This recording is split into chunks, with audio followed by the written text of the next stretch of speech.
जय हिंद, वंदे मातरम। स्वागत है आप सभी का फिर एग्जाम जो यूट्यूब चैनल पर। दोस्तों, अगर आप 17वीं बीपीएससी परीक्षा देने वाले हैं तो आज हमने हिस्ट्री और पॉलिटी से 50-50 ऐसे प्रश्न शामिल किए हैं जो प्रीवियस ईयर में कई बार पूछे गए हैं। तो सभी प्रश्नों को जरूर याद कर लेना। विश्वास रखिए, निश्चित ही प्रश्न बनेगा यहां से आपके एग्जाम में। तो चलिए सेशन को प्रारंभ करते हैं और पहला शानदार प्रश्न देखते हैं। भारतीय संविधान की झंडा समिति के अध्यक्ष कौन थे? तो डॉक्टर राजेंद्र प्रसाद थे भारतीय संविधान की झंडा समिति के अध्यक्ष। अगला प्रश्न है, भारतीय संविधान का प्रथम प्रारूप किसने तैयार किया था? तो सर वीएन राव के द्वारा भारतीय संविधान का प्रथम प्रारूप तैयार किया गया था। अगला प्रश्न है, भारतीय संविधान के निर्माण काल में संविधान सभा में कुल कितने अधिवेशन हुए थे? तो 12 अधिवेशन हुए थे। कितने हुए थे? तो 12 अधिवेशन हुए थे। भारतीय संविधान सभा के संवैधानिक सलाहकार कौन थे? कई बार प्रश्न पूछा गया है। तो भारतीय संविधान सभा के संवैधानिक सलाहकार थे सर वीएन राव। कौन थे? तो सर वीएन राव थे। भारत का संविधान कब स्वीकार किया गया? तो 26 नवंबर 1949। कब? तो भारत का संविधान स्वीकार किया गया 26 नवंबर 1949 को। भारतीय संघ में नए राज्य के गठन का प्रावधान किस अनुसूची में किया गया है? तो प्रथम अनुसूची में किया गया है। भारतीय संघ में नए राज्य के गठन का जो प्रावधान है ये प्रथम अनुसूची में है। भारतीय संविधान में नवी अनुसूची को किस संविधान संशोधन के माध्यम से जोड़ा गया? तो प्रथम संविधान संशोधन हुआ था। पूछा जाता है कब हुआ था? तो 1951 में, जिसके द्वारा भारतीय संविधान में नवी अनुसूची जोड़ी गई। पूछा जाता है कि मूल संविधान में कुल कितनी अनुसूचियां थी? तो मूल संविधान में केवल 8 अनुसूचियां थी। वर्तमान में 12 अनुसूचियां हैं। और जिन प्यारे दोस्तों ने अब तक वीडियो को लाइक नहीं किया है, आप सभी से विनम्र निवेदन है जल्दी से वीडियो को लाइक कर दीजिए। इसलिए हम वन लाइनर फॉर्मेट में प्रश्न को लेकर के आए हैं कि आपका समय कम लगे और आप उन प्रश्नों का रिवीजन कर लें जो प्रीवियस ईयर में पूछे गए हैं। जिन प्रश्नों के आने की प्रबल संभावना है, तो आप लोग भी सपोर्ट जरूर करें ताकि हमारा भी मोटिवेशन बना रहे, हम आगे काम कर सकें। तो प्लीज वीडियो को जरूर लाइक करें और चैनल को सब्सक्राइब करके हमारे साथ जुड़ जाएं। अगला प्रश्न देखते हैं, राज्य का सबसे महत्वपूर्ण तत्व क्या है? तो संप्रभुता है। क्या है? तो संप्रभुता है राज्य का सबसे महत्वपूर्ण तत्व। दोस्तों, हम इसकी पीडीएफ भी टेलीग्राम चैनल पर प्रोवाइड करवाएंगे, तो वहां पर आप लोग जरूर जुड़ जाना। नए राज्य के गठन की शक्ति किसे प्राप्त है? संसद को प्राप्त है नए राज्य के गठन की शक्ति। भारत में केंद्र शासित प्रदेशों का प्रशासन किसके द्वारा किया जाता है? तो राष्ट्रपति के द्वारा। भारत में केंद्र शासित प्रदेशों का प्रशासन किसके द्वारा किया जाता है? तो राष्ट्रपति के द्वारा। भारतीय संघ के अंतर्गत किसी राज्य को सम्मिलित करने का अधिकार किसे प्राप्त है?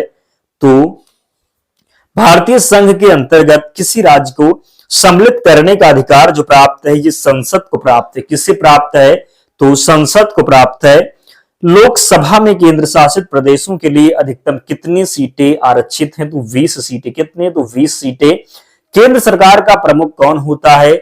तो प्रधानमंत्री होता है केंद्र सरकार का प्रमुख। दोस्तों, केवल वही प्रश्न है, ध्यान रखना। इन प्रश्नों को हल्के में मत लीजिएगा, जरूर याद कर लेना, बात को मानिएगा। वही प्रश्न है जो प्रीवियस ईयर में कई बार पूछे गए। तो अगर आप याद करते हैं और एग्जाम में प्रश्न पूछा जाता है तो आप निश्चित ही सही करके आएंगे। तो पूरे ध्यान से एक एक प्रश्न को अंत तक देखेंगे, तभी आपको याद होगा।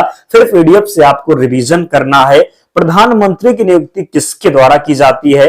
राष्ट्रपति के द्वारा प्रधानमंत्री की नियुक्ति की जाती है। भारत का प्रधानमंत्री सामान्यतः किस सदन का सदस्य होता है? लोकसभा का सदस्य होता है भारत का प्रधानमंत्री। जवाहरलाल नेहरू की कैबिनेट में पहले गृह मंत्री तथा बाद में रक्षा मंत्री कौन बने? तो कैलाश नाथ काटजू हो जाएंगे। कौन? तो कैलाश नाथ काटजू। भारत के किस प्रधानमंत्री का विदेश में आकस्मिक निधन हुआ था? लाल बहादुर शास्त्री इसका सही उत्तर हो जाएगा।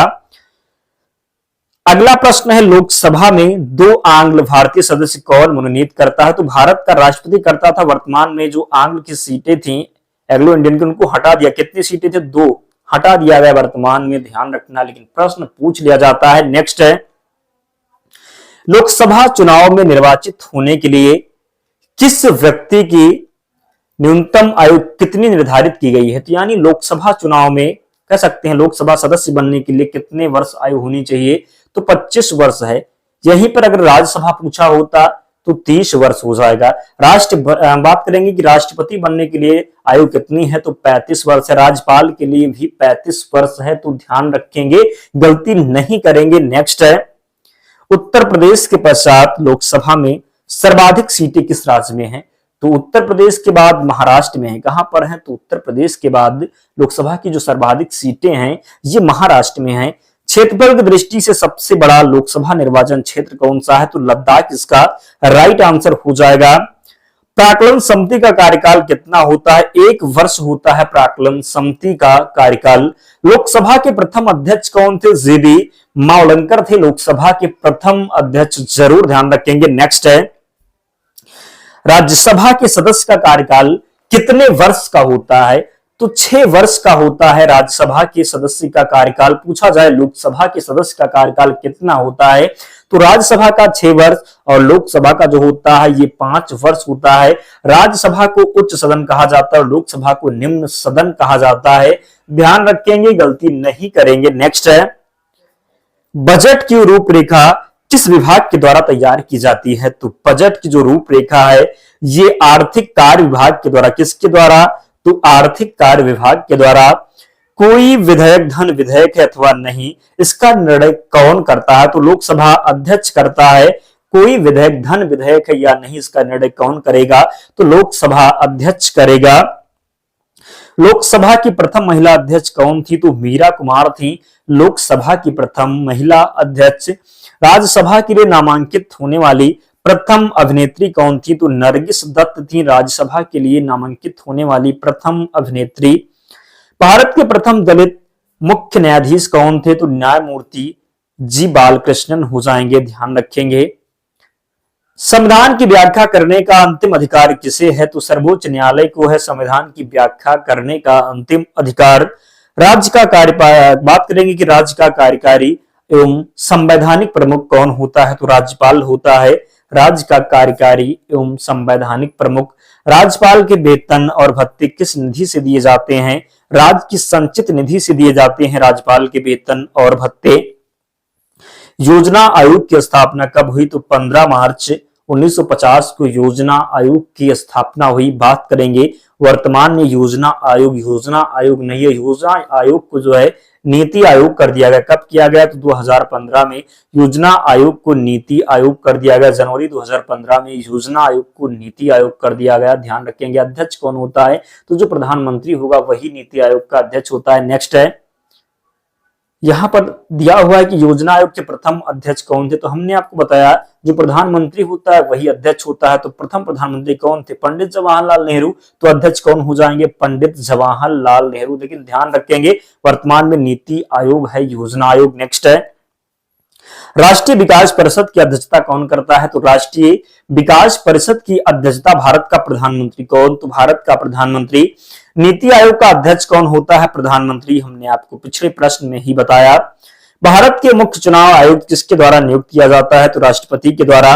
दल बदल निरोधक अधिनियम कब पारित किया गया था? तो 15 फरवरी 1985 को। पंचायती राज किस सूची का विषय है? तो पंचायती जो राज है ये राज्य सूची का विषय है। भारत के किस राज्य में पंचायतों में अल्पसंख्यकों के लिए आरक्षण प्राप्त है? तो आंध्र प्रदेश में। कहां पर? तो आंध्र प्रदेश में। अशोक मेहता समिति ने पंचायती राज के किस प्रतिमान की संस्तुति की थी? तो द्विस्तरीय हो जाएगा। क्या हो जाएगा? तो द्विस्तरीय हो जाएगा। पंचायत चुनाव कराने हेतु निर्णय किसके द्वारा लिया जाता है? तो राज्य सरकार के द्वारा। पंचायत चुनाव कराने हेतु निर्णय किसके द्वारा लिया जाता है? तो राज्य सरकार के द्वारा। संविधान संशोधन का प्रावधान किस अनुच्छेद के अंतर्गत किया गया है? तो अनुच्छेद 368 हो जाएगा। संविधान संशोधन का जो प्रावधान है ये अनुच्छेद 368 हो जाएगा, इसका राइट आंसर। पूछा जाता है कि संविधान संशोधन की जो प्रक्रिया है किस देश के संविधान से ली गई है? तो दक्षिण अफ्रीका से। किससे? तो दक्षिण अफ्रीका से। किस संविधान संशोधन अधिनियम को लघु संविधान कहा जाता है? तो 42वां संविधान संशोधन 1976 में हुआ था। इसे क्या कहा जाता है? तो लघु संविधान कहा जाता है। भारत के प्रथम राष्ट्रपति कौन थे? डॉक्टर राजेंद्र प्रसाद। इस चैनल से आप सभी को जरूर जुड़ना है। अगला है, प्रथम मुस्लिम राष्ट्रपति कौन थे? डॉक्टर जाकिर हुसैन। कौन? तो प्रथम मुस्लिम राष्ट्रपति थे डॉक्टर जाकिर हुसैन। भारतीय राजव्यवस्था में प्रथम सिख राष्ट्रपति कौन थे? ज्ञानी जैल सिंह। भारत के प्रथम उपराष्ट्रपति कौन थे? डॉक्टर सर्वपल्ली राधाकृष्णन थे भारत के प्रथम उपराष्ट्रपति। 8वीं अनुसूची में उल्लिखित प्रथम भाषा कौन है? तो असमिया हो जाएगा। भारत के प्रथम महिला प्रधानमंत्री कौन बनी? तो श्रीमती इंदिरा गांधी। कौन? तो श्रीमती इंदिरा गांधी। पूछा जाता है प्रथम भारतीय महिला जिनको भारत रत्न मिला, तो भी राइट आंसर इंदिरा गांधी हो जाएगा। दोस्तों 50 प्रश्न जो हैं पॉलिटी से कंप्लीट हो चुके हैं। वही प्रश्न जो प्रीवियस ईयर में कई बार पूछे गए हैं, तो इनको याद करना है। अब हम हिस्ट्री से 50 प्रश्न को देखते हैं। आजाद हिंद फौज का गठन किस वर्ष किया गया? तो आजाद हिंद फौज का गठन किया गया 1942 में। आजाद हिंद फौज का विचार सर्वप्रथम किसने सुझाया था? तो मोहन सिंह ने। किसने? तो आजाद हिंद फौज का जो विचार सर्वप्रथम किसने सुझाया था? तो मोहन सिंह इसका सही उत्तर है। नेताजी सुभाष चंद्र बोस ने स्वतंत्र भारत की अस्थायी सेना का गठन कहां पर किया था? तो सिंगापुर में किया था। किस देश के द्वारा सुभाष चंद्र बोस को अंडमान एवं निकोबार द्वीप समूह सौंपा गया? तो जापान हो जाएगा राइट आंसर। सुभाष चंद्र बोस को देश नायक की उपाधि किसके द्वारा प्रदान की गई थी? रविन्द्रनाथ टैगोर के द्वारा। सुभाष चंद्र बोस को देश नायक की उपाधि किसके द्वारा प्रदान की गई? तो रविन्द्रनाथ टैगोर के द्वारा। भारत छोड़ो आंदोलन के समय इंग्लैंड के प्रधानमंत्री कौन थे? तो विंस्टन चर्चिल थे। भारत छोड़ो आंदोलन के समय इंग्लैंड के प्रधानमंत्री थे Winston Churchill. Doctor Rajendra Prasad को 9 अगस्त 1942 को गिरफ्तार करके कहां भेजा गया? तो वांकीपुर जेल में। कहां भेजा गया? तो वांकीपुर जेल में। भारत छोड़ो आंदोलन को किस नाम से भी जाना जाता है? तो अगस्त क्रांति के नाम से। भारत छोड़ो आंदोलन को किस नाम से भी जाना जाता है? तो अगस्त क्रांति के नाम से। भारत छोड़ो आंदोलन किसके नेतृत्व में किया गया? तो महात्मा गांधी के नेतृत्व में भारत छोड़ो आंदोलन किया गया। द्वितीय विश्व युद्ध कब प्रारंभ हुआ? तो 1 सितंबर 1939 को द्वितीय विश्व युद्ध प्रारंभ हुआ। मुस्लिम लीग द्वारा पाकिस्तान दिवस कब मनाया गया था? तो 23 मार्च 1943 को मुस्लिम लीग द्वारा पाकिस्तान दिवस मनाया गया। गांधी रिबन समझौता कब हुआ था? तो गांधी रिबन समझौता हुआ था 5 मार्च 1931 को। कब? तो गांधी रिबन समझौता हुआ था 5 मार्च 1931 को।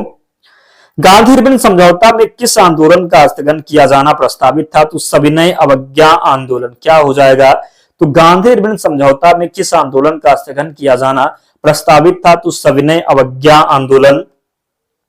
भारतीय राष्ट्रीय कांग्रेस के प्रतिनिधि किस गोलमेज सम्मेलन में शामिल हुए थे? तो द्वितीय गोलमेज सम्मेलन।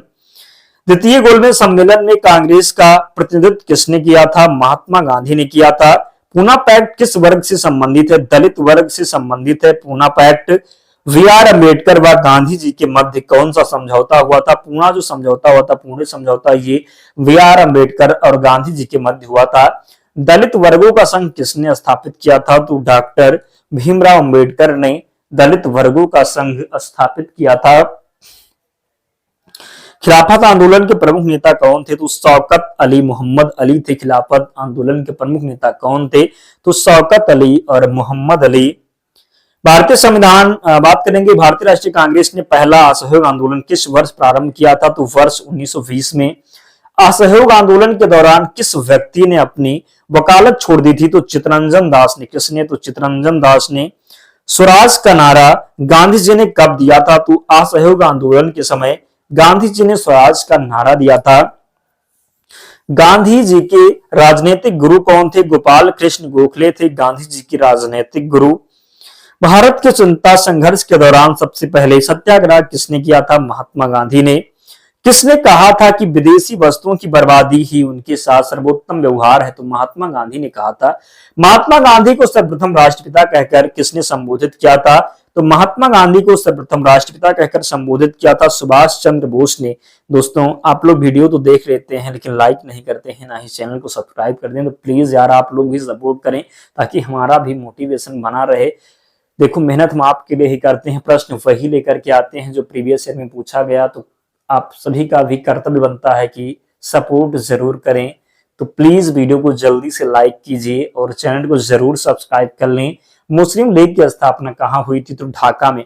एक मैंने जो हमने 200 प्रश्नों का पॉलिटी का जो है 200 प्रश्नों का वीडियो करवाया है, अगर वो नहीं देखा है तो जाकर के देख लें, क्योंकि उनमें हमने पॉलिटी से वही प्रश्न लिया है जो प्रीवियस ईयर में बार बार पूछे गए। ऐसा एक भी प्रश्न नहीं है जो ना पूछा गया हो, तो चैनल पर जाकर के जरूर देखें। मुस्लिम लीग का प्रथम अध्यक्ष कौन था? तो आगा खां था मुस्लिम लीग का प्रथम अध्यक्ष। वर्ष 1907 में मुस्लिम लीग का वार्षिक अधिवेशन कहां आयोजित हुआ था? कराची में। कहां पर? तो कराची में। स्वदेशी आंदोलन का आलोचक तथा पूर्व व पाश्चात्य के मध्य एक बेहतर संबंध का समर्थक कौन था? तो रविन्द्रनाथ टैगोर। स्वदेशी आंदोलन के प्रचार प्रसार के लिए प्रयोग की गई द बंगाली पत्रिका के संपादक सुरेंद्र नाथ बनर्जी थे। जतिन दास किस आरोप में बंदी बनाए गए थे? तो जतिन दास जो थे ये लाहौर षड्यंत्र में बंदी बनाए गए थे। जेल में भूख हड़ताल के कारण सबसे पहले किस स्वतंत्रता संग्राम सेनानी की मृत्यु हुई थी? तो जतिन दास इसका राइट आंसर है। सर्वप्रथम किस महिला ने भारतीय तिरंगा फहराया था? तो भीखाजी रुस्तम कामा ने सर्वप्रथम भारतीय तिरंगा फहराया था। भारतीय क्रांति की मां किसे कहा जाता है? तो भीखाजी रुस्तम कामा को। श्याम जी कृष्ण वर्मा ने इंडियन होम रूल लोक सोसाइटी की स्थापना कहां की थी? तो श्याम जी कृष्ण वर्मा ने इंडियन होम रूल सोसाइटी की स्थापना की थी लंदन में। कहां पर? तो लंदन में।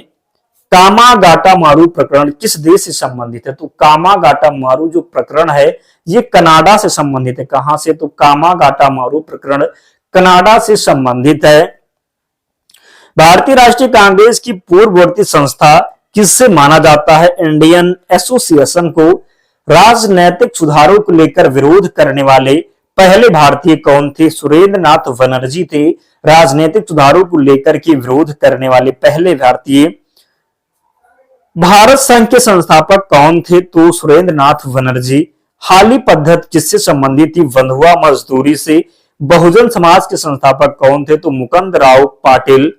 भारत में मुस्लिम सुधार आंदोलन के प्रवर्तक किसे माना जाता है? सर सैयद अहमद खान को।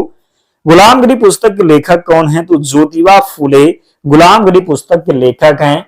सर्वेंट्स ऑफ इंडिया सोसाइटी की स्थापना किसने की थी? गोपाल कृष्ण गोखले ने सर्वेंट्स ऑफ इंडिया सोसाइटी की स्थापना की थी। भारतीय पुनर्जागरण का जनक किसे कहा जाता है? राजा राममोहन राय को भारतीय पुनर्जागरण का जनक कहा जाता है। बहिष्कृत भारत पत्रिका से किसका संबंध था? तो डॉक्टर भीमराव अंबेडकर का संबंध था बहिष्कृत भारत पत्रिका से। हरिजन पत्रिका के प्रारंभकर्ता कौन थे? तो महात्मा गांधी थे हरिजन पत्रिका के प्रारंभकर्ता। भारत का प्रथम समाचार पत्र का बंगाल गजट किस वर्ष प्रकाशित किया गया था? तो वर्ष 1780 में। कब? तो वर्ष 1780 में। इंडियन नेशन अखबार का प्रकाशन कहां से होता है? पटना से होता है इंडियन नेशन अखबार का प्रकाशन। दोस्तों सभी प्रश्नों को आपको याद करना है और पीडीएफ से जाकर के टेलीग्राम से जुड़ जाना, वहां पर हम पीडीएफ प्रोवाइड करवा देंगे। वहां से रिवीजन अगर आप करेंगे तो निश्चित ही सभी प्रश्न आपको याद हो जाएंगे। हमारा एक ही उद्देश्य है कि आप उन सभी प्रश्नों से रूबरू हो जाएं जो एग्जाम में पूछे गए हैं। तो देखना आपको है, याद आपको करना है, तो जरूर याद करें। निश्चित ही प्रश्न पूछा जाएगा। और जिन्होंने वीडियो को लाइक नहीं किया है लाइक जरूर करें। और टेलीग्राम चैनल का लिंक हम डिस्क्रिप्शन बॉक्स में दे देंगे, या फिर आप टेलीग्राम पर जाना, वहां पर सर्च कर लेना फ्री एग्जाम जोन, आपको चैनल मिल जाएगा, ज्वाइन हो जाना, वहां पर आपको सारी पीडीएफ मिल जाएगी। तो मिलते हैं नेक्स्ट वीडियो में, तब तक पढ़ते रहिए, ध्यान रखिए अपना, स्वस्थ और सुरक्षित रहिए। जय हिंद।